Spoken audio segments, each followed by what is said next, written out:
অঞ্জলিস কিচেনে আপনাদের সকলকে স্বাগত। বন্ধুরা, আজ আমি করে দেখাবো রসে ভরা মালপোয়া। এই রসে ভরা মালপোয়াটা কিভাবে বানাই বন্ধুরা, আপনারা দেখতে থাকুন। প্রথমে একটা বোল নিয়েছি, এবারে তার মধ্যে পরিমাণ মতো ময়দা দিয়ে দিচ্ছি বন্ধুরা। ময়দাটা প্রথমে দিয়ে দিলাম, তারপরে এর মধ্যে আমি দিয়ে দেব বন্ধুরা পরিমাণ মতো সুজি। যা ময়দা নিয়েছি তার হাফ সুজি দিয়ে দিচ্ছি বন্ধুরা। আমার সুজিটা দেওয়া হয়ে গেল। এইবারে এর মধ্যে দিয়ে দিচ্ছি বন্ধুরা চালের গুঁড়ো।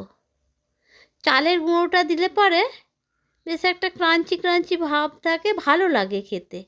তারপরে পরিমাণ মতো লবণ দিয়ে ভালো করে হাত দিয়ে মিশিয়ে নিচ্ছি।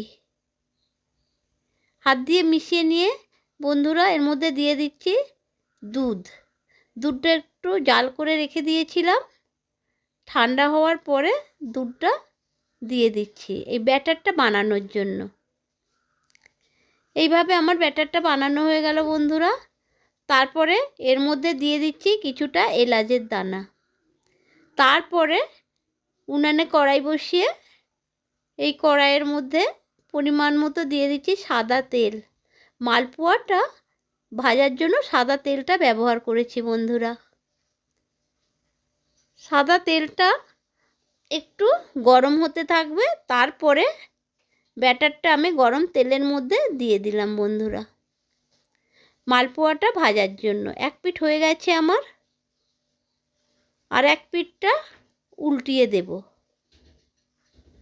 দেখুন বন্ধুরা, একটু আঁচ কম দিয়ে এটা ভাজছি বন্ধুরা, কেননা ভিতরে নাহলে গদগদ করবে। আর একদিকে ছোট্ট একটা হাঁড়ি নিয়ে তাতে কিছুটা জল দিয়েছি আর পরিমাণ মতো চিনি দিয়ে দিলাম, ওটা শিরার জন্য। চিনির শিরাটা তৈরি হচ্ছে। এদিকে আমার মালপোয়াটা একটা হয়ে গেছে, তুলে নিলাম। এরপরে উনানে কড়াই বসিয়ে তাহলে আর তার মধ্যে দিয়ে দিলাম আর এক হাতা ব্যাটার। এবার এটা এক পিঠ হয়ে গেছে বন্ধুরা। এবার খুন্তি দিয়ে নেড়ে চেড়ে একটা পিঠ উল্টিয়ে দিতে হবে বন্ধুরা। আমার এটাও মোটামুটি ভাজা হয়ে গেল। এইভাবে আমি সমস্ত মালপোয়াগুলো ভেজে একটা প্লেটের মধ্যে রেখে দিয়েছি বন্ধুরা। এবারে দেখুন বন্ধুরা, আমার ওই যে চিনির শিরাটাও তৈরি হয়ে গেছে।